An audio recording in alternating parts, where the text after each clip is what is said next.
Three piece পরে নামাজ পড়লেও নামাজ হবে না, শাড়ি পরে নামাজ পড়লেও নামাজ হবে না, ছোট্ট একটি ভুলের কারণে।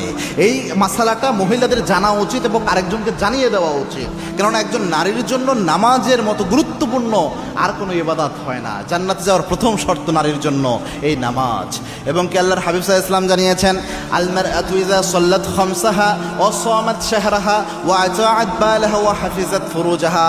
কোন নারী যদি চারটা কাজ করে তার মধ্যে এক নাম্বার হচ্ছে 5 ওয়াক্ত নামাজ যদি কোনো নারী আদায় করতে পারে, ওই নারীর জন্য জান্নাতের 8টি দরজা উন্মুক্ত হয়ে যায়। সুবহানাল্লাহ। এজন্য নামাজ নারীদের জন্য খুবই জরুরি।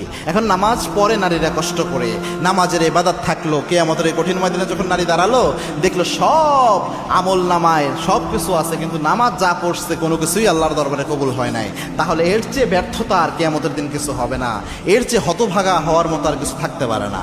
কোন সমস্যাটা দেখেন, নামাজ যখন পড়ে থ্রি পিস পরে যখন নামাজ পড়ে, থ্রি পিস এমনি লম্বা, বাট আল্লাহু আকবার বলে যখন নারী হাত উঠায়, যে মহিলারা থ্রি পিসের আপনার হাতা যদি এই যে আপনার কবজির এই জায়গাটা এখান থেকে যদি এদিকে চলে আসে, আবার আপনি যখন সেজদায় গেলেন হাতাটা এখান থেকে নিচের দিকে চলে আসলো, এই যে অংশটুকু বের হলো, এটা কিন্তু আপনার ঢেকে রাখা জরুরি নামাজের সময়। শুধু আপনার মুখমণ্ডল খোলা থাকবে আর পায়ের নিচের অংশ, পায়ের পাতার ওই জায়গাটুকু খোলা থাকবে, আর পুরো শরীরটা কভার হইতে হবে অনেক মারাত্মকভাবে। হাতের এই কবজি পর্যন্ত আপনি অবশ্যই ঢেকে রাখতে হবে, বাকি অংশটুকু খোলা থাকতে পারে, কিন্তু বাকি পুরোটাই আপনার ঢেকে ফেলতে হবে। এখন যারা থ্রি পিস পরেন, যারা শাড়ি পরে নামাজ পড়েন, আপনার কেমনে ঠিক থাকে আপনি আমারে বুঝান।